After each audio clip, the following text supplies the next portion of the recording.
Sebastián Barreto.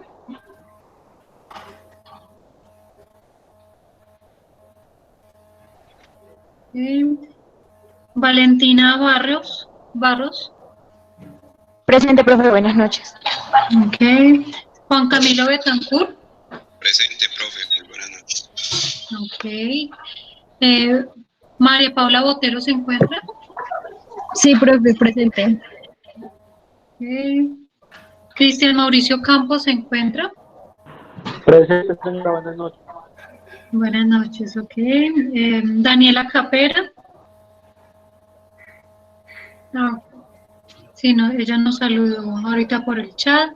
Johnny Mauricio Cifuentes. Johnny Alejandro Cifuentes. Presente, profe, buenas noches. Buenas noches, ok, Johnny. Johnny Mauricio Cruz.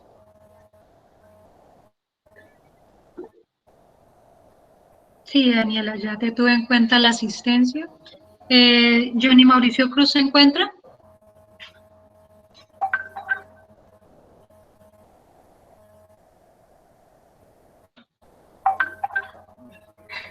Bueno. Nelson Enrique se encuentra. Ok, Néstor, sí, yo vi tu mensaje. Luisa Fernanda Duque se encuentra. Sí, profe, aquí estoy. Ok. José Javier, ok, ya sabemos que tiene el inconveniente. Lizeth Gallego se encuentra. Ok, Lizeth, ya vi tu mensaje. Laura Viviana García se encuentra. Presente, profe. Ok. Luisa Fernanda Gaviria se encuentra. Presente, profe. Ok. Juan Pablo Giraldo se encuentra. Sí, profe, hola, buenas noches. Ok. María Victoria Giraldo se encuentra.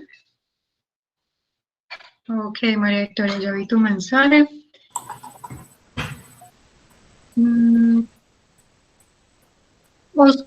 Daniela Guzmán se encuentra.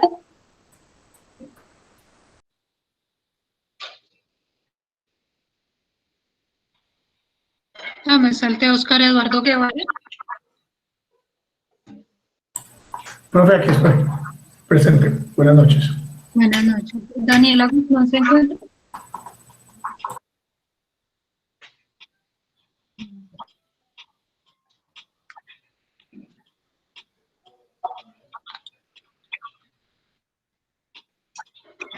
Bueno, Geraldine Henao se encuentra.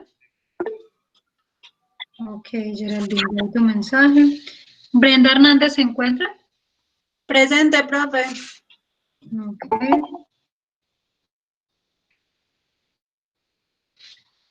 Paula Andrea Herrera se encuentra.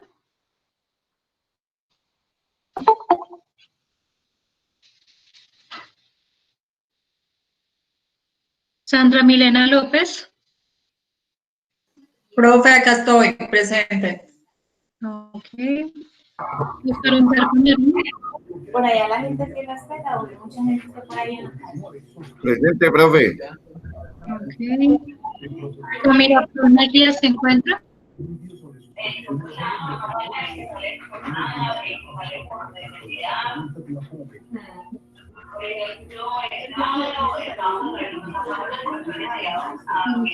Ahora cuando se conecten silenciar el micrófono para que no haya interferencia.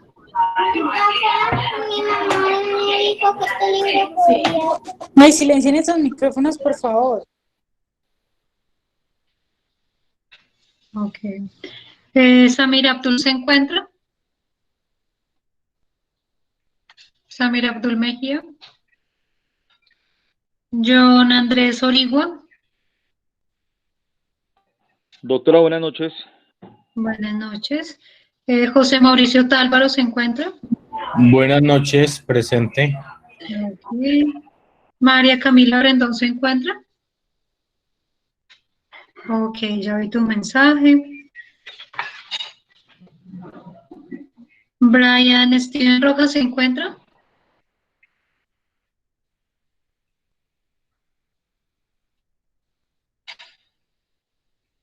Ok, sí lo veo conectado, que está intentando hablar, pero creo que el micrófono le está fallando.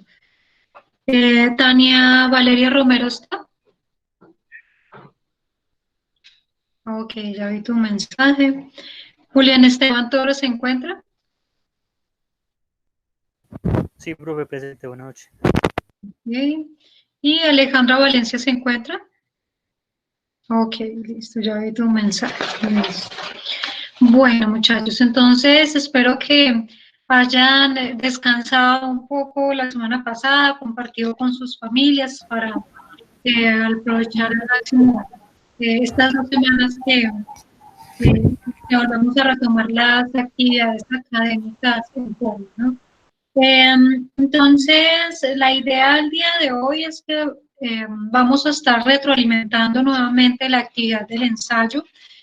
Una síntesis muy rápida de la actividad que tenemos pendiente del ensayo del capítulo 2 del texto, El declive de los fundamentos económicos de la paz. Entonces vamos a recordar nuevamente las partes del ensayo y los parámetros del ensayo que tienen plazo para entregarlo hasta el domingo, ¿no? Entonces, pues vamos a retroalimentar esa parte y profundizaremos un poco en un tema que nos había quedado pendiente hace 8 días, que era justamente lo que tiene que ver con cómo enfrentar el ensayo en las pruebas Saber Pro. Seguramente algunos de ustedes ya habrán presentado estas pruebas, si están haciendo su segunda carrera en este caso, o si ya han cumplido el 80% de los créditos, por ejemplo, alguno que esté en varios semestres y que ya haya acumulado ese número de créditos, seguramente lo habrá presentado el año pasado, pero si no, la idea de este ejercicio es que quienes quizá vayan a presentar por primera vez las pruebas Saber Pro, pues también tengan unas bases para poder desarrollar de mejor manera ese ejercicio. Y por lo mismo, pues en esta actividad del día de hoy, pues nos vamos a enfocar en ese aspecto, ¿no? En recordar un poco, si no lo saben, algunas partes que tiene esta prueba. Sí, Johnny.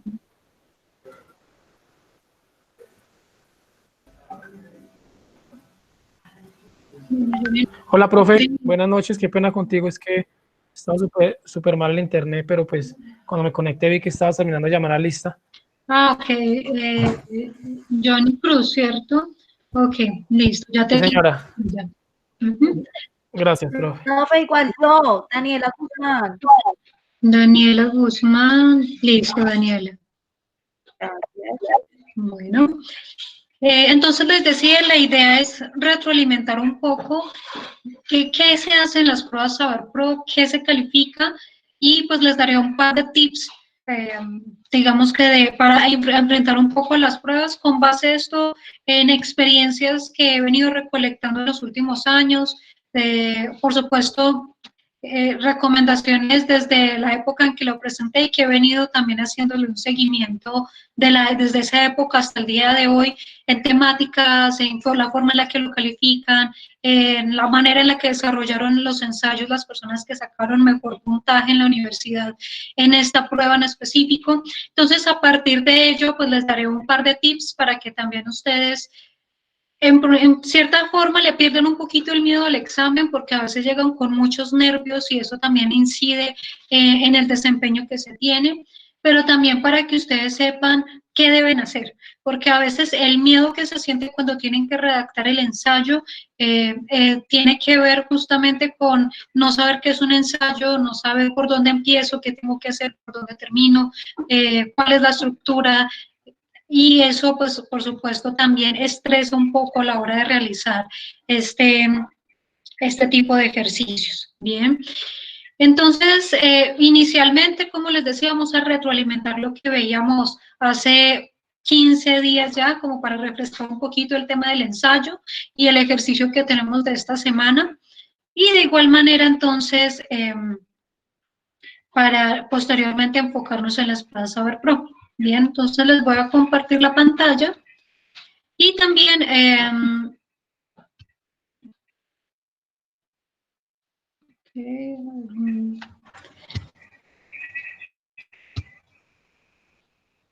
Ok, listo. Entonces ya aquí les estoy compartiendo. Antes pues de entrar de lleno en la parte del ensayo, recordar un poco que hicimos un par de cambios o modificaciones antes de salir a las vacaciones de esta semana, y tenía que ver con los ejercicios, ¿no?, que vamos a estar desarrollando en este segundo corte, que recuerden hubo un cambio, una modificación en proyecto integrador, que se modificaron algunas fechas y que por lo mismo les decía, la sustentación de los avances de investigación no se van a hacer en este segundo corte. Es decir, que la actividad para la próxima semana no va a ser con la sustentación, es decir, dentro de 8 días no hay sustentación de la actividad, vamos a tener clase normal y lo único que se va a entregar va a ser el avance del artículo de investigación, que aunque está programado para la próxima semana, yo les voy a dar plazo hasta el domingo de la próxima semana para que puedan realizar la actividad. Bien, y que si tienen alguna duda en la clase dentro de 8 días, pues traigan las dudas que puedan tener frente al avance de su proyecto de investigación y que los despejemos en clase para que tengan el resto de esa semana para realizar la actividad. Bien, en la plataforma Moodle entonces va a estar habilitada la actividad hasta ese domingo. En realidad, en este segundo corte, las dos actividades grandes vendrían a ser estas dos, ¿no? Entonces, controles de lectura y plan lector, bueno, este corte no hicimos más controles de lectura más allá de lo que se hace en este ensayo, ¿no? Entonces, el ensayo de plan lector sería lo que correspondería al 30% de la nota de controles de lectura y el avance del artículo de investigación correspondería al 70% del avance, perdón, el 70% de la nota que corresponde entonces a ese avance de investigación. Bien, ¿es claro entonces el método de calificación en este segundo corte? ¿Hay alguna pregunta?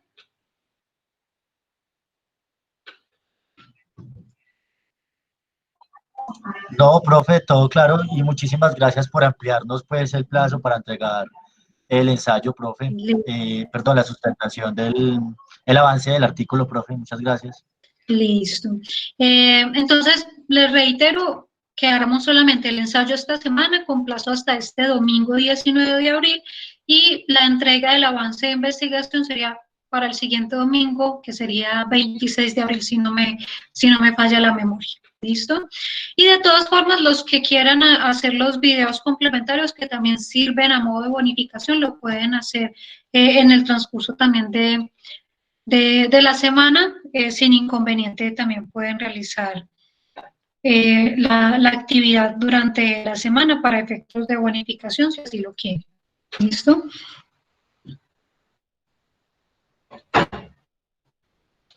Bueno, teniendo entonces esos aspectos claros, vamos ahora sí a entrar en la retroalimentación del ensayo, ¿sí? Entonces, si ustedes recuerdan lo que hablábamos hace 15 días, decíamos que el ensayo hace referencia a un tipo de escrito con una característica muy particular y es que se plantea una tesis, una postura por parte del autor a la hora de desarrollar su escrito.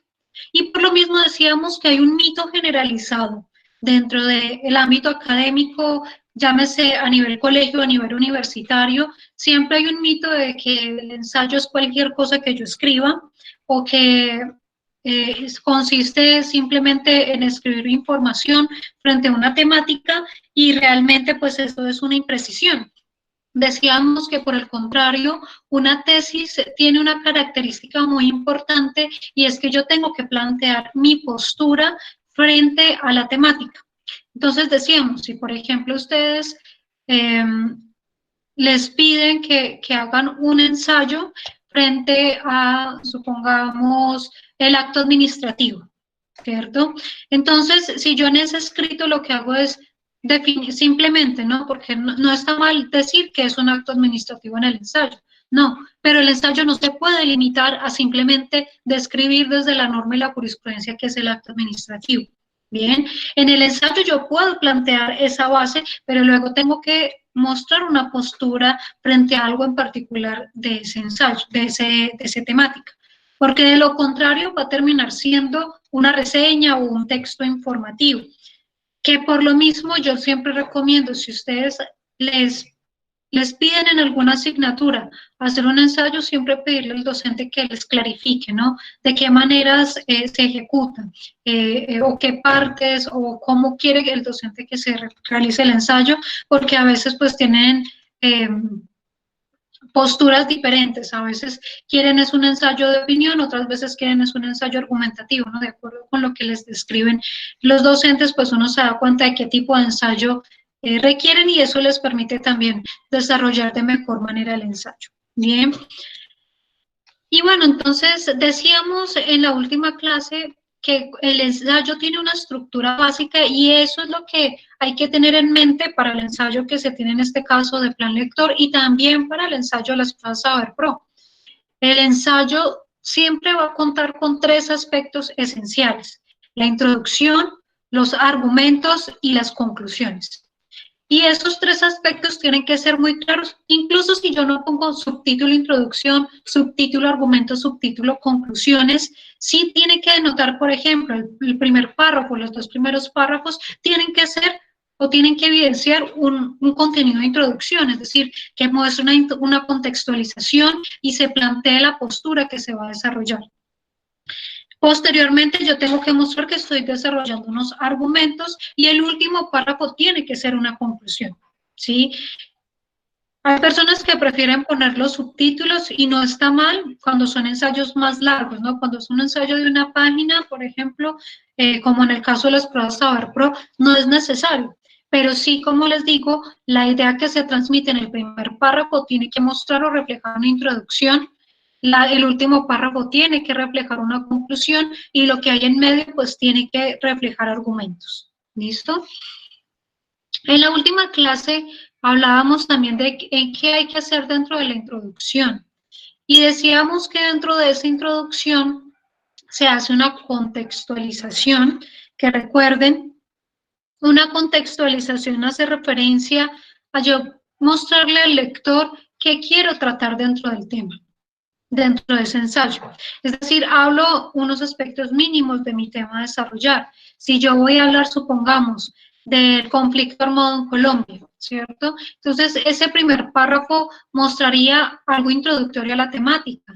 Por ejemplo, yo podría decir, bueno, en Colombia, en los últimos 50 años, ha enfrentado actos que reflejan un conflicto armado, puesto que han habido 2 grupos intervinientes, uno de parte del Estado y otros grupos subversivos, como las FARC, como el ELN, que durante más de 50 años han llevado a cabo hechos violentos, no solo entre ellos, sino con la misma población, ¿sí? Entonces, ahí que hice, contextualicé, ¿cierto? Y luego yo tengo que mostrar mi tesis que surge de ese tema, ¿no? Entonces puedo decir, con base en lo anterior, en el presente ensayo se defenderá, se planteará si los acuerdos de paz han sido necesarios o no en el contexto colombiano, teniendo en cuenta que se defenderá la tesis de que sí ha sido necesario el acuerdo de paz o no ha sido necesario, ¿sí?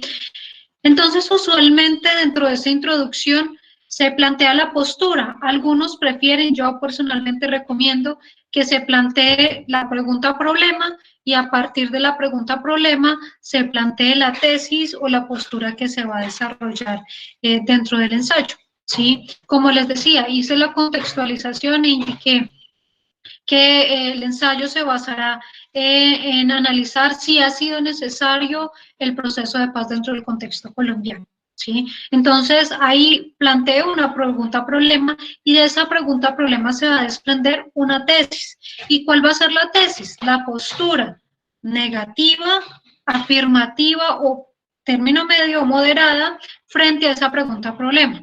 Yo podría decir, sí ha sido necesario, yo podría decir, no ha sido necesario, o podría decir, es necesario, pero únicamente en estos aspectos, ¿sí? Depende, por supuesto, de la temática. Algunas veces no se prestará para una postura intermedia, algunas cosas sí o son blancas o son negras, pero hay ciertas cosas que quizá sí me permitan plantear una postura intermedia. Por supuesto, eso dependerá de la percepción personal que se tenga al respecto. Bien. Y en ese mismo sentido, para la introducción les decía que era bien importante tener claro qué es una pregunta problema. ¿Alguien recuerda qué es una pregunta problema?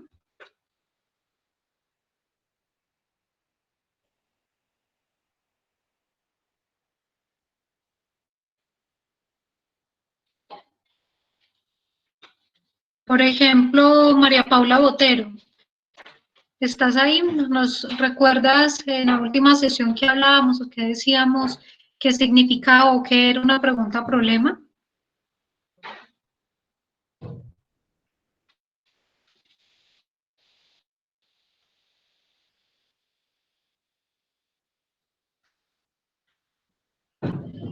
A ver, Paula Andrea Herrera le podría ayudar. Paula Andrea Herrera, si nos recuerda qué es una pregunta problema.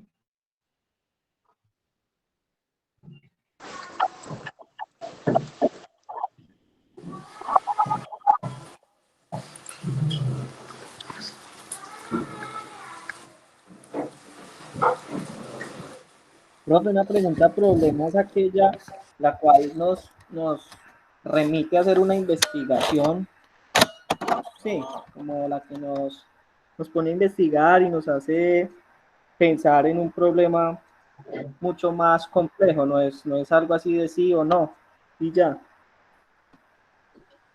Ok, ¿alguien más quiere complementar algo? La pregunta problema, profe, es el eje central de la investigación, de donde parte el sentido que va a tener la investigación, hacia dónde, o qué es lo que se quiere responder. O sea, es el eje central de la investigación. Profe, pues yo considero de que como la pregunta problema como tal, pues sirve, digamos, como punto de partida y punto de enfoque, en el sentido de que al momento de que yo voy a hacer el desarrollo de una investigación, pues siendo más sintéticos hablando del ensayo, de forma indirecta se podría hacer uso de ello porque yo ya voy a saber cuál es mi punto de arranque y hacia dónde me dirijo con mis argumentos como tal. Entonces de allí yo voy a poder desprender distintos ejes o aristas que van a apuntar a la postura que yo anteriormente, digamos, definí de forma indirecta mediante la pregunta problema. Es como el punto de partida, el cimiento para saber realmente qué es lo que preguntar.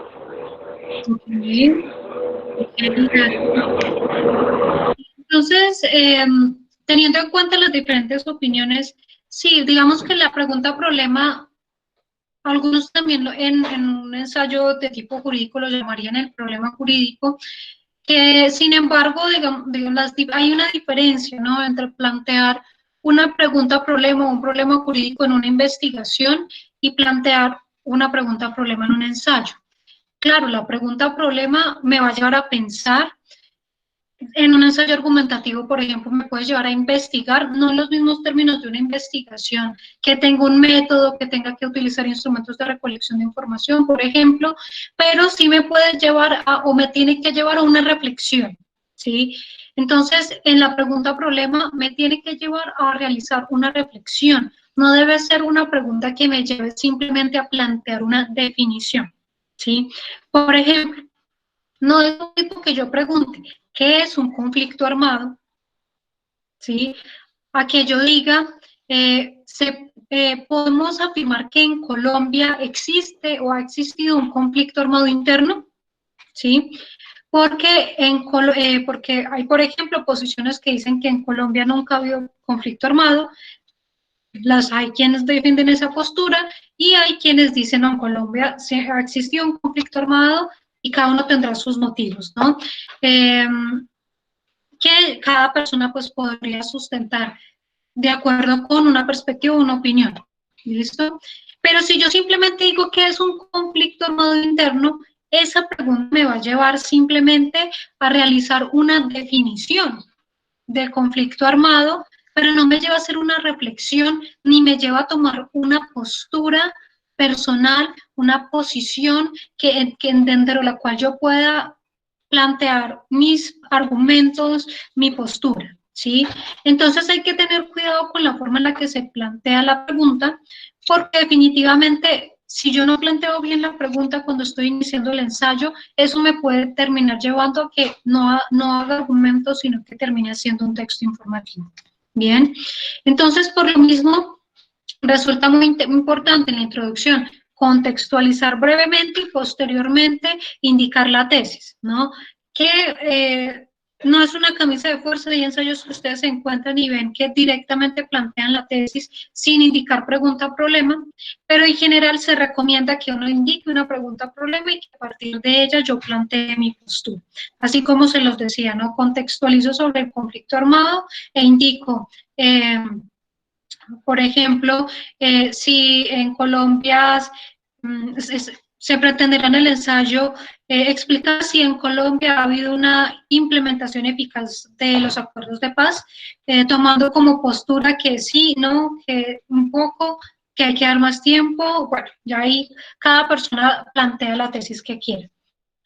Posteriormente, pues es importante plantear los argumentos, esos argumentos sustentan mi tesis, ¿no? Es decir, yo tengo que mostrar por qué mi postura es cierta, por qué lo que estoy diciendo o afirmando tiene una validez.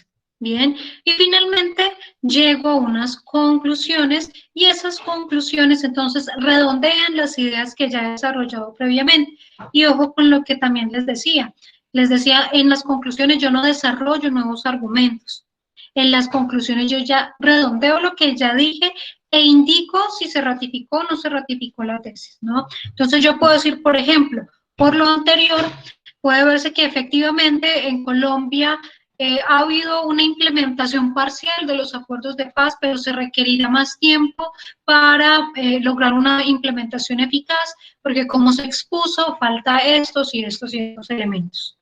Bien, entonces estoy redondeando las ideas que estoy planteando.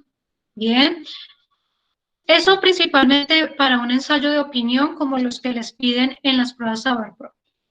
Cuando estamos hablando ya del ensayo a efectos de plan lector, que les decía, a efectos de plan lector, la idea es que se haga un ensayo de carácter crítico, un ensayo crítico. Recuerden que la característica del ensayo crítico es que, a diferencia del ensayo de opinión, en donde yo simplemente hablo o opino frente a un tema, en el ensayo crítico yo parto de la postura o la posición que ha tomado alguien, llámese teoría, llámese libro, y a partir de esos argumentos, entonces, tomo mi postura frente a lo que esa persona está afirmando. Bien, que es justamente el motivo por el que ustedes van a hacer un ensayo crítico, porque ustedes van a tomar inicialmente la postura que plantea Bernardo Vela en su libro, principalmente en el segundo capítulo, y a partir de lo que él dice en ese segundo capítulo, van a plantear la postura o la posición del grupo frente a ello. ¿Listo? Entonces, la idea es justamente que, por supuesto, arranquen leyendo el segundo capítulo, si no lo han hecho. Entonces, leer el segundo capítulo de otra forma, pues sería muy difícil poder plantear mi postura crítica, sea positiva o negativa, frente a algo que no he leído, ¿no? Entonces, sí es importante leer primero el capítulo, a medida que se van leyendo, ir extrayendo esas ideas centrales que el autor va exponiendo para que a partir de esas ideas centrales pues pueda plantear mi postura. Bien, entonces, después de hacer la lectura, ustedes van a hacer el ensayo en la plataforma Moodle. Habrán visto que les planteé como esos condicionamientos mínimos o formales que se ha presentado en Word a efectos de calificación. Les pedía que por favor se fijen si son, por ejemplo, si ustedes trabajan en un Mac, que por favor lo guarden en un modo de compatibilidad. Mi computador es Windows, entonces me ha pasado que a veces se envían archivos y no los puedo abrir porque no le dieron como en modo de compatibilidad, entonces no abre el archivo. Bien, entonces por favor constatar esa circunstancia, constatar que sí que sí se haya realizado un modo de compatibilidad antes de subirlo a la plataforma Moodle. Recuerden que es una actividad grupal, entonces ya ustedes en sus grupos de trabajo se ponen de acuerdo quién entrega o quién sube la actividad a la plataforma Moodle. Les decía, la idea es que utilicen letra Arial 12 con un interlineado sencillo, es decir, no utilicen un interlineado doble de 2, 3 espacios, ¿no? Un interlineado sencillo. Y como el texto, el segundo capítulo tiene aproximadamente 35 páginas, entonces la idea es que el ensayo sea en promedio de unas 5 páginas, ¿no? Obviamente les decía, es un ensayo, la idea no es simplemente que copien y peguen ideas centrales del autor, ¿no? Sino que, por ejemplo, digamos que en general lo que se vería reflejado en el ensayo sería un párrafo inicial, o sea, un párrafo introductorio donde se indique la idea central. Por ejemplo, en el presente escrito se parte del segundo capítulo del texto de Bernardo Vela Orbegoso, denominado El declive de los fundamentos económicos de la paz, donde el autor expone su postura frente a la paradoja que existe entre la economía internacional y la protección de los derechos humanos. A efectos de este ensayo se planteará una postura crítica, principalmente teniendo en cuenta si la comunidad internacional ha actuado de manera correcta frente a los estados tercermundistas para garantizar los derechos humanos. Y se defenderá la postura de que no se ha actuado de manera adecuada.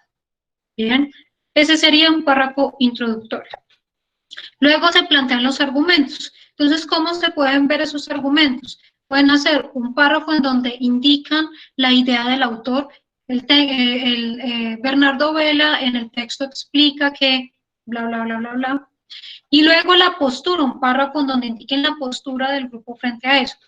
En relación con lo que ha afirmado Bernardo Vela, el grupo considera que no es acertada la posición por esto, esto, esto y esto, o si es acertada por esto, esto y esto. Bien, ahí yo los invito, por ejemplo, a que ustedes puedan traer a colación hechos actuales o pasados que muestran que eso es así, ¿no? Yo sé que algunos me lo comentaban, por ejemplo, cuando hicimos la actividad en el primer corte, y me comentaban que cuando iban leyendo el texto recordaban algunas cosas, noticias de carácter internacional, relacionados, por ejemplo, con la manera en la que se ha financiado determinadas acciones. Entonces, pueden plantear o indicar esos aspectos, traerlos a colación, ¿no? Para plantear su postura. Por ejemplo, decir, el grupo está de acuerdo porque efectivamente este argumento expuesto por el autor se pudo ver en el caso colombiano cuando pasó esto, esto y esto, o cuando ocurrió X aspecto en X país. ¿Sí? Entonces pueden traer a colación esos argumentos históricos, o también algunos me decían por ahí, profe, es que sí, el texto cuando lo leía me recordó un poco cuando leía sobre Pepito Pérez, que él expuso argumentos similares, ¿sí? Entonces podrían también traer a colación, bueno, sí, estamos de acuerdo con el autor porque coincide también con lo que ha planteado Pepito Pérez en X texto, en donde justamente indicó que tal cosa y tal cosa, ¿sí? Entonces sí, eso se podría hacer, pueden plantear los argumentos de esa manera. La idea entonces es que el trabajo inicialmente se le ponga un título, ¿sí? Y la idea es que ese título pues esté en relación con el ensayo, ¿no? Es decir, con el contenido que ustedes están desarrollando en el ensayo. Eso como para decirles, ojalá no sea un título excesivamente genérico. Por ejemplo, porque ha pasado, lo vi en algunos ensayos el semestre pasado, y el título era ensayo, ¿sí? O le ponían ensayo sobre plan lector, o ensayo sobre el declive de los fundamentos económicos de la paz. Entonces, la idea es que no sea algo tan genérico, sino que ustedes le pongan un título un poco más llamativo, ¿no? Por ejemplo, por decir algo, economía versus derechos humanos, ¿sí? O bueno, ya ustedes pueden mirar cómo puede ser, de acuerdo con lo que ustedes, la postura que van a tomar, que puede ser más interesante para ustedes desarrollar. Bien. Después del título, plantean los autores, es decir, tal como lo hicimos un poco similar al primer corte, que ustedes ponían título y debajo los autores, de manera muy similar. Entonces, ponen el título y debajo los nombres de las personas que integran el grupo, ahí reiterando nuevamente, fíjense que pongan todos los nombres en los trabajos. Por ahí todavía me he encontrado algunas personas que envían los trabajos sin los nombres, ¿sí? O que, por ejemplo, si alguno llega a tener alguna falla en plataforma Moodle y me lo envías a WhatsApp o lo envías al correo electrónico, no me pongan los nombres en el asunto o en el cuerpo del correo electrónico, no. En el documento en Word pongan los nombres porque uno descarga el archivo y luego no sabe de dónde salió el documento, ¿sí? Entonces, por favor, pongan el nombre de las personas en el documento en Word.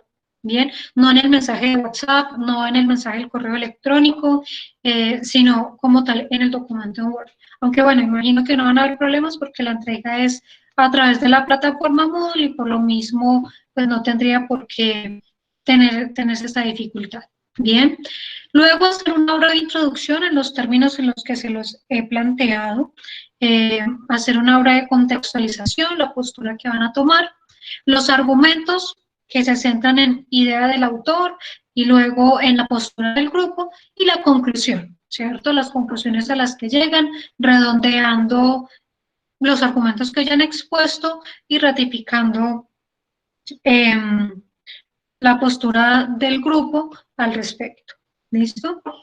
Entonces, habría como fecha de entrega el 19 de abril y de todas formas, si hay alguna duda o alguna inquietud al respecto, pues me lo pueden comentar. Bien. ¿Hay alguna pregunta hasta aquí, muchachos? Profe, yo tengo una pregunta. Sí. En el desarrollo del ensayo, es viable también, pues es permitido hacer citas como tal y se aplican las reglas en cuanto a si es de parafraseo, pues como las reglas referentes al parafraseo o si son directas, indirectas, pues es válido hacer también citas. Ok, bueno, buena pregunta. Sí, pueden hacer citas. La idea es que no sea un ensayo de 90% citas, 10% posición del grupo. Lo ideal sería que mínimamente fuera 50-50, ¿no? Como les decía, un parrafito con la idea del autor, luego un parrafito con la postura del grupo, ¿sí? Es decir, que no vaya a ser una reseña, no se vuelva un resumen del capítulo, ¿no? Sino que muestren su postura. Pero sí, efectivamente, sí pueden hacer alguna cita, de hecho, muy seguramente van a hacer citas, porque en los ensayos críticos, pues suele pasar que se hacen citas del texto base de la postura, ¿no? Entonces, sí, pueden hacer citas y seguramente las harán. Utilicen normas APA, si son citas de más de 40 palabras, pues las separan del párrafo, si son de menos de 40 palabras, van entre comillas dentro del mismo párrafo. Y bueno, entre paréntesis, pues las citas van a ser muy repetitivas, ¿no? Vela como 2015, pero utilizarlo también les va a servir de práctica al respecto. ¿Listo? Entonces, sí, pueden hacer las citas y apliquen normas APA para ello. Y como les decía, si alguien dice, profe, puedo citar de alguien más, puedo citar de algún hecho que se haya presentado, sí, también lo podrían hacer. ¿Listo? Y aplica lo mismo, también utilizar normas APA para ello. Bien. ¿Hay alguna otra pregunta hasta aquí?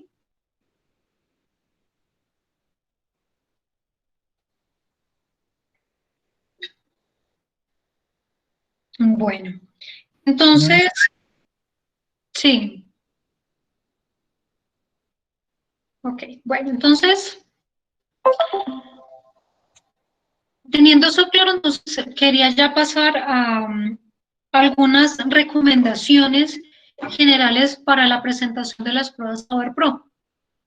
Y en esas recomendaciones, bueno, simplemente para quienes nunca hayan presentado las pruebas Saber Pro, que sepan que las pruebas Saber Pro lo que tratan de medir es si el estudiante adquirió las competencias específicas de su carrera y genéricas o transversales de cualquier carrera una vez ha finalizado por lo menos el 80% de los créditos, es decir, cuando ya está con un pie en la vida profesional.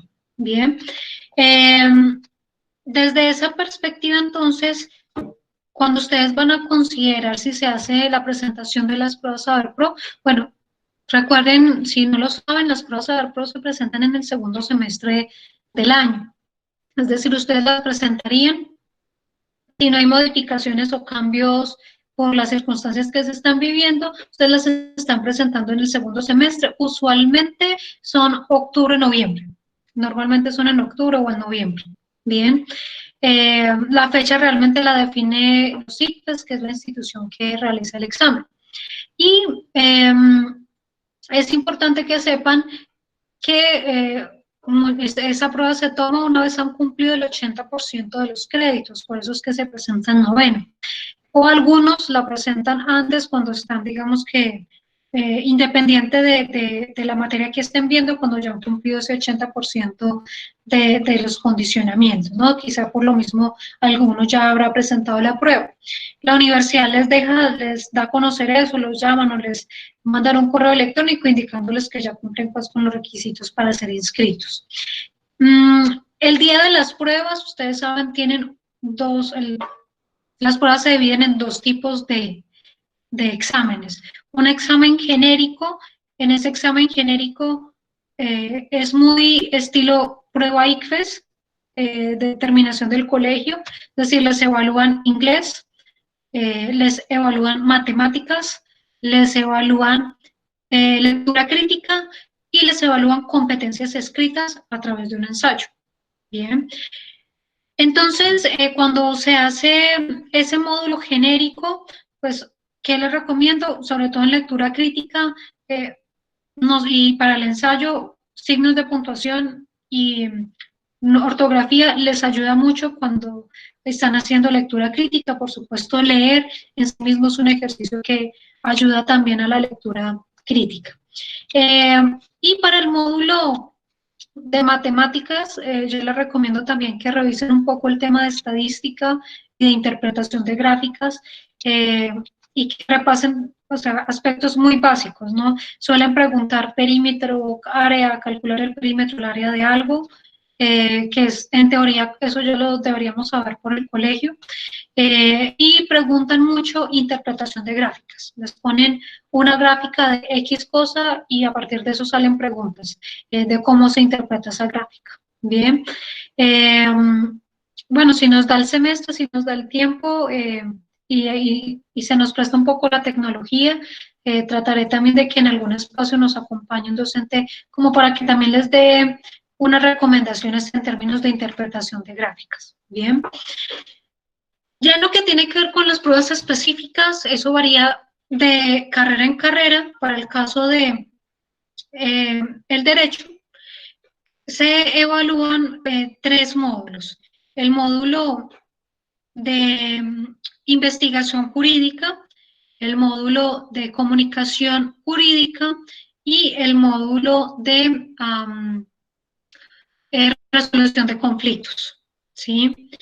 Entonces, es importante que ustedes sepan eso para que sepan que lo que ustedes están viendo este semestre en esta materia es lo que les van a preguntar en las pruebas Saber Pro.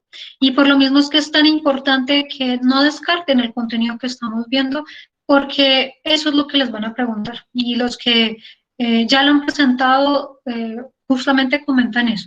Lo que ustedes van a ver es que les ponen casos concretos para que indiquen cuál es el mejor problema jurídico, cuál es el mejor problema jurídico que dentro de las opciones, para que ustedes escojan, les dan un caso y escojan el objetivo general, les dan un caso e indiquen cuál es el objetivo específico que está equivocado, o dentro de esos cuál es el que realmente sirve como objetivo específico. Entonces, bueno, y también les preguntan de ética en la investigación, que eso también lo vamos a estar hablando en el tercer corte. Entonces, noten que el contenido de esta materia es lo que les ayuda a tener un buen promedio general, ¿sí? Porque lo que ustedes van a encontrar ahí es lo que estamos viendo este semestre. Bien. Para efectos de razonamiento, resolución de conflictos, yo les recomiendo que repasen todo lo que tiene que ver con mecanismos alternativos de resolución de conflictos. Conciliación, mediación, amigable composición, arbitraje, y sobre todo conciliación. Hacen mucho énfasis en conciliación, repasen la ley 640 del 2001, que habla justamente de la conciliación como requisito de procedibilidad. Se encuentran muchas veces con casos donde les dicen cuál es la mejor solución, y entonces ahí les preguntan si tienen o no tienen que presentar conciliación, que eso tiene que ver, por supuesto, con esos requisitos que están establecidos en la ley 640.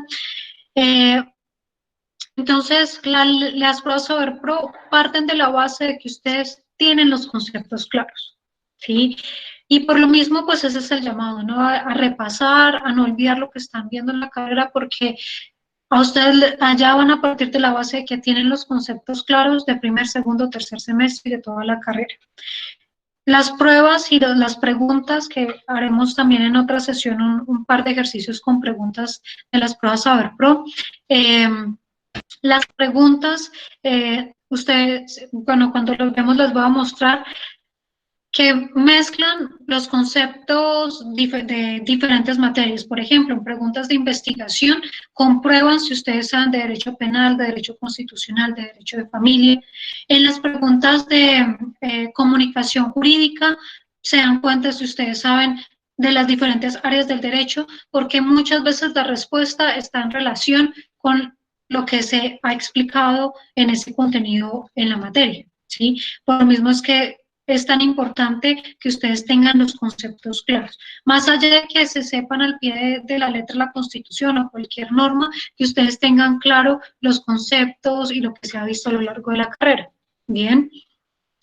Y en comunicación jurídica, que de hecho es el módulo en el que usualmente tienen mayores dificultades porque son las preguntas más complejas, les preguntan justamente lo que normalmente se les ha olvidado porque es de primer, segundo semestre. Les preguntan de escuelas del derecho, iusnaturalismo, iuspositivismo, realismo jurídico, que este semestre lo retroalimentamos un poquito en el primer corte, pero repásenlo. Les preguntan de argumentación jurídica y de hermenéutica. Les preguntan de escuelas de interpretación, la escuela exegética, la escuela teleológica, la escuela finalística. Entonces, les ponen un caso y les de una sentencia de la Corte Constitucional y les dice, esta sentencia aplicó o fue interpretada a través de la exégesis, la escuela teleológica, la escuela tal o tal. Entonces, si no saben cuáles son las escuelas, pues hasta ahí llegan, ¿no? En la prueba. Por lo mismo es que es importante repasar esos conceptos, ¿bien? Entonces, eso como modo de tip genérico en las pruebas, en las otras pruebas jurídicas. Luego ya les daré unos consejos más específicos en torno a la investigación. Bueno, y con ese abrebocas en torno a las pruebas Saber Pro, entonces, ¿qué recomendaciones les doy para el ensayo? En años anteriores, las pruebas dan 40 minutos, aunque alguien que lo presentó el año pasado me decía que creía recordar que les habían dado 1 hora, pero nadie más me ha podido confirmar esa información, así que lo mantengo bajo reserva, ¿no? Usualmente han sido 40 minutos. Y es un tiempo que ustedes deben saber que es iniciando el examen. Se los digo porque a veces pasa que el instructor, el docente que está a cargo de la prueba, no se los dice. Y ya han habido problemas o cacharros, como decimos nosotros, en las pruebas porque no les dicen, no sabían que tenían que empezar por el ensayo, y cuando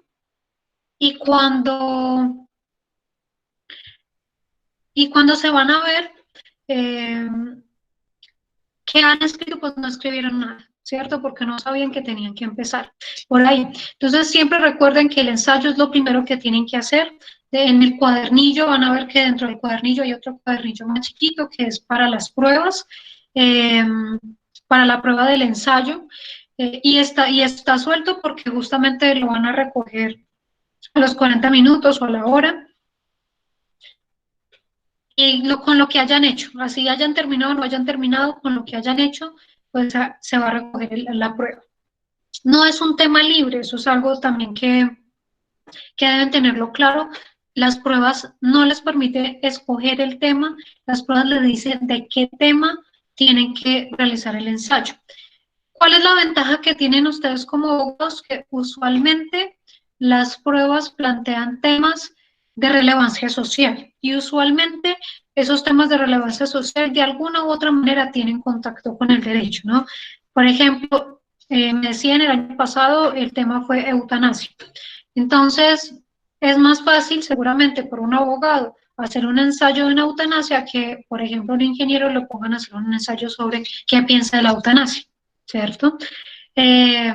Porque de alguna manera, pues la eutanasia es algo que hemos hablado en algún momento en derecho constitucional o en teoría, en constitución y democracia, en fin, en alguna materia en algún momento nos han hablado de eutanasia, o bueno, la recomendación que siempre les doy es lean noticias, lean el ámbito jurídico, eso también les va a dar una buena base para tener fundamentos y argumentos que exponer. Tengan en cuenta además que estas pruebas tienen un mínimo y un máximo. Cuando inicien las pruebas con el ensayo, siempre lean las instrucciones antes de iniciar. En las instrucciones les dicen cuál es el tema, cuánto tiempo tienen y usualmente o tradicionalmente les han dicho que tienen que escribir mínimo una página para que el ensayo sea calificable. Es decir, si escribo solo un párrafo, no me lo van a calificar. Tiene que ser mínimo una página para que sea calificable. Pero también establece un máximo. ¿Cuál es ese máximo? El espacio que me dan en esa cartilla, en ese cuadernillo. Ha pasado, algunos me han comentado que no sabían y escribieron muy grande, se les acabó el espacio y le fueron a decir al instructor, regáleme una hojita, puedo sacar una hoja, y les dicen no, solamente se puede hacer el ensayo con el espacio que tienes ahí. Y les queda el ensayo incompleto, por ejemplo. Entonces, eso para que de antemano, antes de iniciar, miren el espacio y calculen el tamaño de su letra. Si tienen una letra muy grande, pues trabajen en una letra más pequeña para que puedan desarrollar el contenido mínimo. ¿Listo? Luego, lo otro tiene que ver con recomendaciones, ¿sí? Leer noticias, pues ya se los he comentado, eso les sirve, entre otras cosas, porque las pruebas usualmente tratan temas de relevancia social recientes, ¿sí? Por ejemplo, cuando se debatió en la Corte Constitucional el tema de la adopción por parejas del mismo sexo, ese año el tema de las pruebas fue la adopción por parejas del mismo sexo. El año pasado que fue eutanasia, si ustedes recuerdan, tenía que ver con la forma en la que el Ministerio de Salud había publicado una guía para practicar la eutanasia, ¿no? Y que eso fue también un debate que existió al respecto. Bueno, y así han habido, bueno, por ejemplo, hace 2 años el tema que se dio fue la validez del hurto famélico. Porque si ustedes recuerdan, hace 2 años también hubo un boom noticiero frente a una persona que había robado una gallina para darle de comer a los niños y había sido condenado a X número de años en prisión, y que hubo todo un boom mediático frente a eso. Eso es un hurto famélico, ¿no? Entonces, el tema era si, del ensayo era si había sido o no válido la sanción o la penalización del hurto famélico. Bien. Entonces, noten en general que se tratan de temáticas muy en conexión con el derecho. y por lo mismo pues es tan importante también estar actualizado. Luego les recomiendo desarrollar ideas claras. ¿Qué significa eso? Significa que cuando escriban habiendo pensado de antemano la idea que quiero desarrollar. Ahora les voy a mostrar un tip para ello. Bueno, se las muestro de una vez, ¿no? ¿Cómo desarrollar ideas claras? Algo que pueden emplear antes de iniciar el ensayo, antes de iniciar a escribir, en la hojita que tienen para, digamos que hacer cálculos matemáticos o para, sí, simplemente escribir. En esa hojita ustedes pueden hacer un mapa conceptual o un mentefacto muy cortito que les sintetice las ideas para que ustedes sepan por dónde inicio, con qué sigo, con qué sigo, con qué sigo. Cuando he hablado con personas que han tenido problemas con los ensayos es porque me han dicho, me confundí y empecé a hablar de ideas revueltas. Empecé por el final, me volví al principio, empecé por una cosa y luego seguí diciendo esto y lo otro y me perdí, ¿sí? Entonces, lo ideal es yo tener una estructura mental de lo que quiero hablar para que de esa manera me sea más fácil escribir. Si yo hago este mapita, por ejemplo, ya sé por dónde voy a empezar y por qué argumentos voy a desarrollar, ¿sí? Entonces, eso va a facilitar tener claridad y orden en mis argumentos, ¿sí? ¿Cómo pueden hacer ese mapa? Que eso sí, yo les recomiendo, si tienen 40 minutos, pues que no sean más de 5 minutos planeando esto, ¿no? Si se gastan media hora haciendo el cuadrito, pues obviamente en 10 minutos no van a escribir lo ideal, ¿no? Entonces, simplemente delinear las ideas en el cuadrito y ya a continuación, pues lo que se hará será empezar a escribir, ¿bien? Entonces, ¿qué tengo que identificar? ¿Cuál fue el tema que me propuso las pruebas SaberPro? ¿Sí? Obviamente, si yo no hago el ensayo sobre el tema que me están proponiendo, eso me resta puntos, ¿sí? Entonces, identificar de antemano el tema propuesto, ¿sí? Que el tema me lo podrán dar de una manera más amplia o más limitada, dependiendo de ellos, ¿no? Por ejemplo, les decía, el compañero que presentó el año pasado las pruebas nos decía, el ensayo nos decía que hiciéramos el texto sobre eutanasia. Es decir, que podían plantear una postura de lo que quisieran sobre la eutanasia, si era aceptable o no era aceptable, si la sociedad está preparada o no para eso, si los médicos pueden objetar conciencia, que de hecho en la medida en que pueda hacer un ensayo que refleje de mejor manera el conocimiento que adquirí en la carrera, también pues se presta y me va a dar unos punticos más, ¿no? Si yo, por ejemplo, digo, por decir algo, si se ha obstaculizado la aplicación de la eutanasia debido a la objeción de conciencia de los médicos, ¿sí? Puedo plantear un ensayo frente a eso. Y va a ser algo mucho más jurídico que simplemente hablar de la aceptabilidad o no de la eutanasia, ¿sí? Que ya es algo transversal a cualquier carrera. Pero puede pasar, como les decía, hace 2 años el tema que les pedían que hicieran en el ensayo era mucho más específico.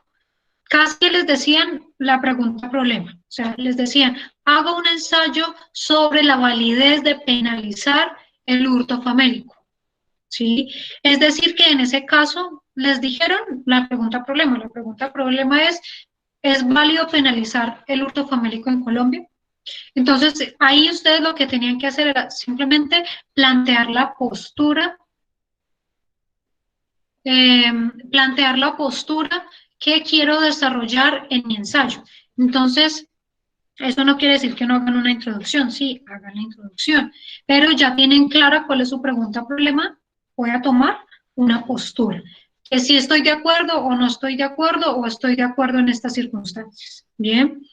Y luego, los argumentos. Yo les recomiendo que al menos desarrollen 3 argumentos que sustenten su postura, porque eso muestra riqueza argumentativa. Si yo simplemente lo planteo con un argumento, el calificador del ensayo podrá decir que ese ensayo es muy escaso, ¿no? Que se queda muy corto a la hora de presentar los argumentos, Bien. Entonces noten que es algo muy sencillo, algo rápido, pero me ayuda a ordenar las ideas. Y les traigo un ejemplo para que ustedes lo puedan visualizar, ¿sí?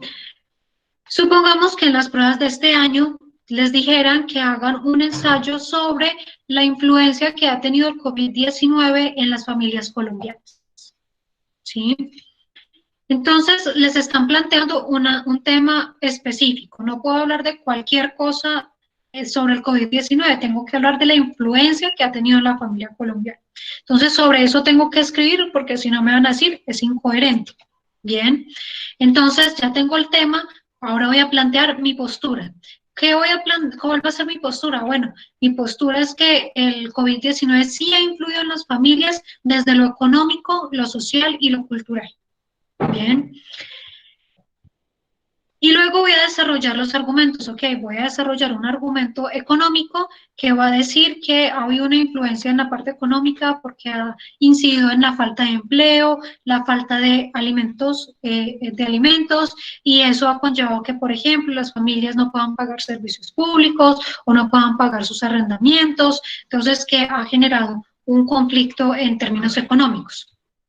Pero también puedo decir, o como otro argumento, y noten que toda esta parte económica, yo aquí mismo indico cuáles son mis subargumentos, ¿cierto? Es decir, todo lo que tiene que ver con la parte económica lo voy a desarrollar inicialmente, ¿sí? En 1 o 2 párrafos, ¿sí? Ya ustedes lo pueden escribir de acuerdo como lo prefieran, pero desarrollen ese primer argumento en 1, 2, 3 párrafos seguidos, ¿no? No hablen inicialmente de un argumento económico, luego uno social, luego me devuelvo otra vez a lo económico, luego hago algo cultural, luego otra vez algo económico. Es decir, no mezclen argumentos porque va a haber una inconsistencia o una incoherencia que va a bajarles puntos. ¿Sí? Entonces ya desarrollé mi argumento económico, luego digo, bueno, también ha tenido una influencia social, ¿cierto? Porque en la cuarentena, por ejemplo, se han incentivado nuevas formas de comunicación, por ejemplo, comunicación virtual, y se ha evidenciado conflictos entre la solidaridad versus el egoísmo, ¿cierto? Relacionado, ¿no?, con la problemática de personas que salen durante la cuarentena sin necesidad, ¿no? O el egoísmo reflejado en X o Y cosa. Bien. Y finalmente planteo un argumento cultural, por ejemplo, que ha puesto en relieve problemáticas como la violencia intrafamiliar. ¿Sí? ¿Listo? Entonces, teniendo este cuadrito, algo muy sencillo, algo muy rápido, ya sé que voy a empezar por aquí, voy a hacer una introducción indicando que se ha presentado el virus COVID, que eso ha tenido unas repercusiones en Colombia, que se tomará como postura que el COVID sí ha influido y que ha influido desde lo económico, lo social y lo cultural. Luego desarrollo primer argumento, segundo argumento, tercer argumento y llego a mis conclusiones. ¿Sí? Entonces, es un tip que les puedo dar para que ustedes puedan desarrollar de mejor manera su trabajo. Bien, o en este caso, su ensayo. ¿Listo? Entonces, eso es lo que tiene que ver con desarrollar ideas claras. ¿Listo? No utilizar párrafos densos. Eso es un error muy común, sobre todo en los hispanohablantes. Los hispanohablantes usualmente tendemos a, como decimos en Colombia, a echar carreta, ¿no? Es decir, a darle vueltas y darle vueltas y darle vueltas a una idea que termino escribiendo en 15 renglones cuando realmente la podía decir en 5, ¿sí?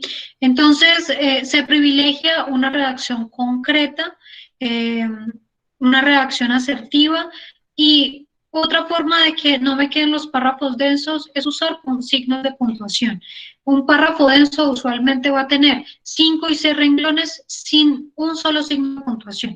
Normalmente eso termina llevando las ideas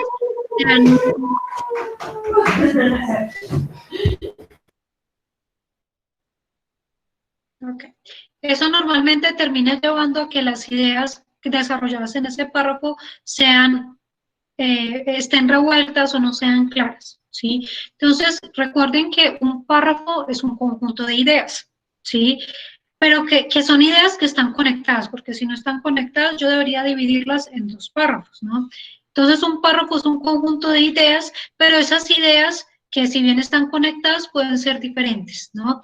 Entonces, una vez yo termino una idea, pongo punto seguido y continúo con otra, ¿sí? Se privilegia mucho el uso del punto seguido. Muestra en ese momento que se tiene una redacción, una forma de redacción mucho más consistente. Bien, y por supuesto, pues considerar la ortografía y los signos de puntuación es un aspecto vital, ¿sí? Yo les recomiendo, hay algunos que dicen, profe, no, es que yo tengo muy mala ortografía, y no, pues yo ya me moriré con eso, y no, muchachos, yo ahí los invito a que no seamos conformistas, porque realmente con las herramientas tecnológicas que se tienen el día de hoy, el que tenga mala ortografía, tiene mala ortografía porque quiere tener mala ortografía, ¿sí? Porque no busca, porque no hace uso de esos medios que ya están a manos de ustedes. Es decir, ustedes ponen en Google manual de ortografía, reglas de ortografía, y encuentran todo ahí. No se tienen que ir a buscar un libro, está todo en internet. E incluso más allá de eso, si les cuesta leer de esa manera, hay otras herramientas, por ejemplo, quienes están en Instagram, en Facebook, hay páginas relacionadas con ortografía, por ejemplo, hay una página que se llama Amantes de la Ortografía, bueno, hay cantidad de páginas que les ponen un meme o les ponen una imagen con una explicación sencilla para que ustedes lo sepan. Y de esa manera, de tip en tip, van mejorando la ortografía, ¿sí? Entonces, la forma en la que se redactan las ideas es esencial, sobre todo para nosotros como abogados, porque imagínense, bueno, nosotros como abogados en lo que hagamos, necesitamos leer y escribir. Si yo no sé leer adecuadamente o no sé escribir adecuadamente mis ideas, pues voy a tener dificultades. Y eso me va a mostrar que necesariamente pues hay que fortalecer esas áreas. No hay nada más triste que uno encontrarse una demanda, una contestación de una demanda pobre y mal escrita. Que a veces uno se encuentra con eso y uno dice, ¿qué está pasando, no? Entonces, todas esas competencias los ponen a ustedes a mayor altura que otros profesionales cuando muestran que tienen esa riqueza argumentativa y que pueden escribir claramente sus ideas. Bien, como simple abrebocas a esa parte, yo les recomiendo siempre dos signos de puntuación esenciales, que son el punto seguido, que ya les hablé de ello, y la coma. La coma cambia el sentido de las frases y muchas veces no sabemos utilizarlas, ¿sí? Entonces les traigo aquí un ejemplo, ¿sí? No sé si alguien nos colabora leyendo este primer ejemplo.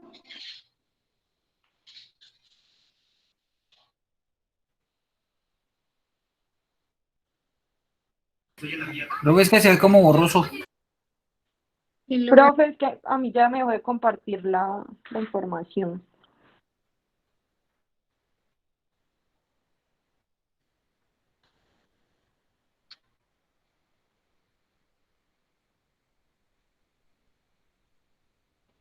Que les voy a volver a compartir. Es que realmente no sé por qué Mix tiene ese problema. Mix usualmente deja de compartir pantalla en algún momento o no todos lo pueden visualizar. Les voy a volver a compartir acá.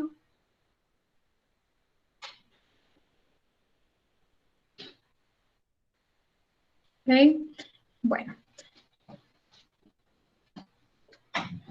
Ahí pueden ver la pantalla. Y ahora sí. Una coma puede ser una pausa. No, espere. O no espere. Ok, bien, entonces, esto es algo muy importante porque de hecho cuando uno mira mensajes de WhatsApp, este es el error más común que hay con la coma, ¿sí? Recuerden que cuando yo estoy haciendo una negación, después del no, tengo que poner una coma, ¿sí? Por ejemplo, Si ustedes les mandan un mensaje desde su casa y les dicen, ¿quieres pizza? Y alguien responde, no quiero pizza, ¿sí? Está haciendo una negación, no quiero pizza, ¿cierto? Pero si yo digo, no, coma, quiero tal cosa, ¿sí? Entonces, hay dos formas de utilizar la coma, o digamos, en una no uso la coma y estoy haciendo una negación, tal como aquí ocurre, no espere, ¿sí? Y aquí, no, coma, espere. Estoy mostrando que inicialmente hice una negación y lo que viene a continuación es una afirmación, ¿sí? Como se puede ver también, bueno, en este otro ejemplo, ¿sí? Que es cambiar una opinión, ¿no? La coma puede cambiar una opinión. No queremos saber. O puede decir, no, queremos saber, ¿sí? Entonces, eso quiere decir, esta es una negación y lo demás es una afirmación. Sí queremos saber. Bien. De la misma manera, ¿sí? La coma puede cambiar el sentido de lo que se está diciendo. Por ejemplo, ¿alguien me colabora con este ejemplo? Puede crear, el que dice puede crear héroes, profe. Sí. Dice, puede crear héroes. Puede Eso hacer solo desaparecer. él lo resuelve. Eso solo él lo resuelve. Ok, gracias. Entonces noten que aquí la coma me cambia el sentido. La coma me cambia el sentido de lo que estoy diciendo, ¿sí? Entonces, mientras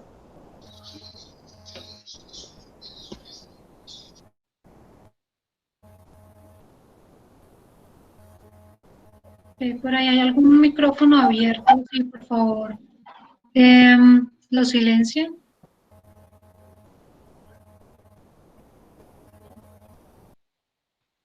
Ok. Bueno, entonces, les decía aquí, por ejemplo, cambia completamente el sentido de la frase si yo pongo la coma en una parte o en otra. Por ejemplo, aquí, eso solo, él lo resuelve, ¿sí? Eso está diciendo, el problema es tan difícil que únicamente esta persona lo puede resolver. En el segundo aspecto dice, eso solo él lo resuelve, ¿sí? Quiere decir entonces que tiene un sentido distinto la frase. Bien. Y adicionalmente es importante la tilde, ¿no? Las tildes también pueden cambiar el sentido de una frase. Noten, por ejemplo, aquí, el bebé no es lo mismo decir el bebe, ¿sí? Y si no uso adecuadamente las tildes, pues eso me va a cambiar completamente el sentido de la frase. En el mismo sentido que, por ejemplo, no es lo mismo revólver a revolver, ¿sí? ¿Y qué me cambia el sentido de la frase? La tilde, ¿sí? Entonces, es importante recordar cuando usamos las tildes para que no hayan esos inconvenientes. Entonces, acá pues les traje un par de ejemplos que están también en este link complementario para el que lo quiera revisar o quiera tener mayor claridad sobre cuándo se acentúan las palabras, que depende de si son agudas, graves, esdrújulas o sobreesdrújulas. Entonces, dependerá de ello si se tilda o no se tilda, ¿sí? Y eso tiene que ver con justamente cómo pronunciamos las palabras, ¿no? Para nosotros como hispanohablantes es mucho más sencillo, ¿no? Recuerden que cuando nosotros pronunciamos las palabras son un conjunto de sílabas, ¿cierto? Y cada sílaba es la unión de una vocal con una consonante que genera un sonido, ¿bien? Entonces, por ejemplo, aquí capitán tiene 3 sílabas, ¿sí? Ca-pi-tan. Pero cuando yo pronuncio la palabra, siempre hay una sílaba que tiene un acento, es decir, la pronuncio más fuerte, que es lo que se conoce como sílaba tónica. Entonces, La sílaba tónica es la que me determina qué tipo de palabra estoy pronunciando. Por ejemplo, noten que aquí capitán tiene la sílaba tónica en la última sílaba, ¿sí? Las sílabas se cuentan desde la terminación de la palabra hacia atrás. Entonces, esta es la última sílaba, capitán, ¿sí?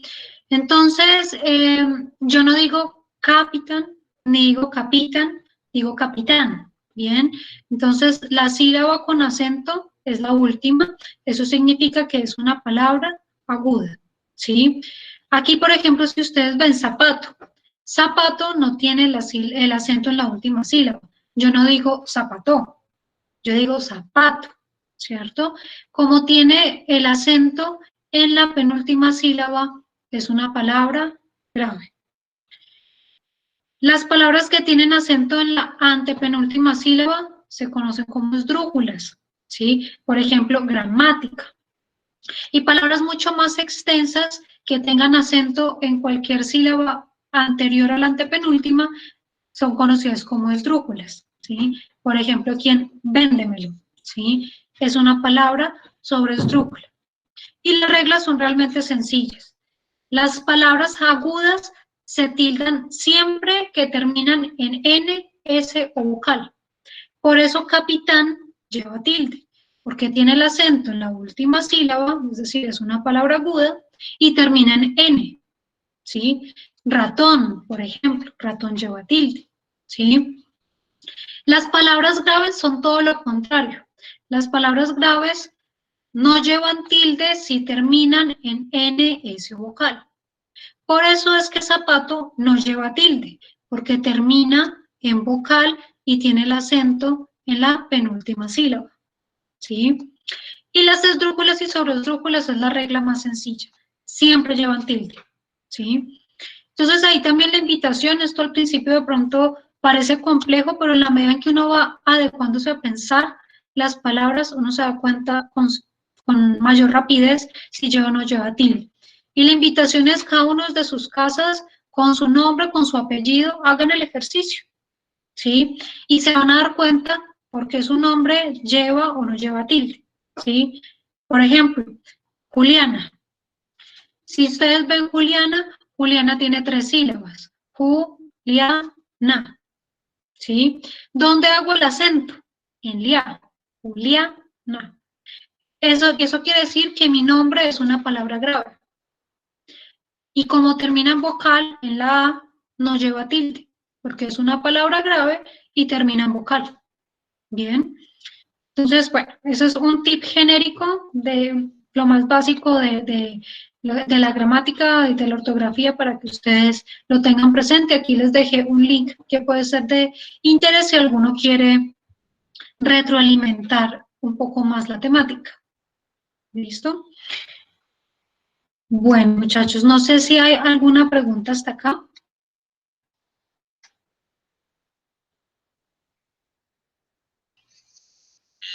Profe, pues de mi parte Ok. Bueno, entonces la idea de esta clase era justamente retroalimentar el ensayo, darles algunos tips para las pruebas Saber Pro y también pues este par de recomendaciones en torno a gramática y ortografía para que ustedes también puedan continuar ese proceso para los que sea de interés continuar profundizando, ¿no?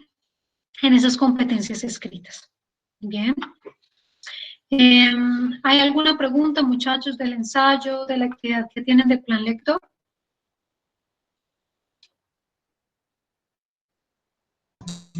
No, profe, todo claro, muchas gracias.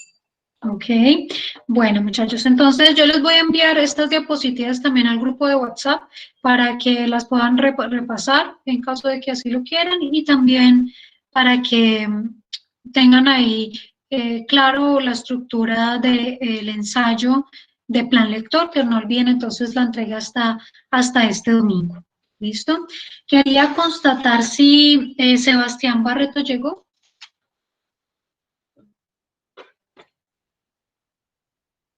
Okay.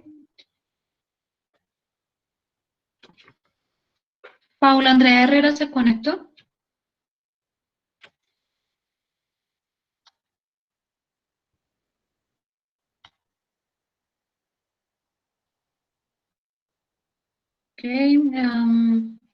Samir Abdul se conectó.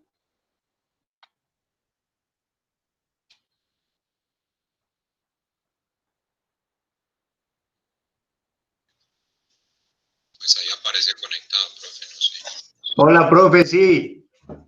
Qué pena, el Bueno. micrófono. Listo, Samir. Paula no está, ¿cierto? Paula Herrera. Y listo, esos eran los que nos faltaban. Bueno, muchachos, entonces vamos a dejar así por el día de hoy. Cualquier inquietud que puedan tener, me escriben al WhatsApp. Dale, profe, muchas gracias y que tengan una linda noche. Igualmente, muchachos, que estén muy bien. Gracias, profe. Profe, disculpe. Paula me comentó que tenía un problema de conexión. Ya ok. logró conectarse al principio y se le fue la llamada. Ok, listo, yo lo tengo presente. Ah, bueno, profe, gracias. Bueno, Muchas muchachos, gracias. que estén muy bien. Gracias, profe. Que esté Profe, bien. chao, muchas gracias. Bueno, hasta Muchas luego. gracias, Que profe. estén... Profe, muchas gracias.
Yo creo que no puede tapar ese salchichón.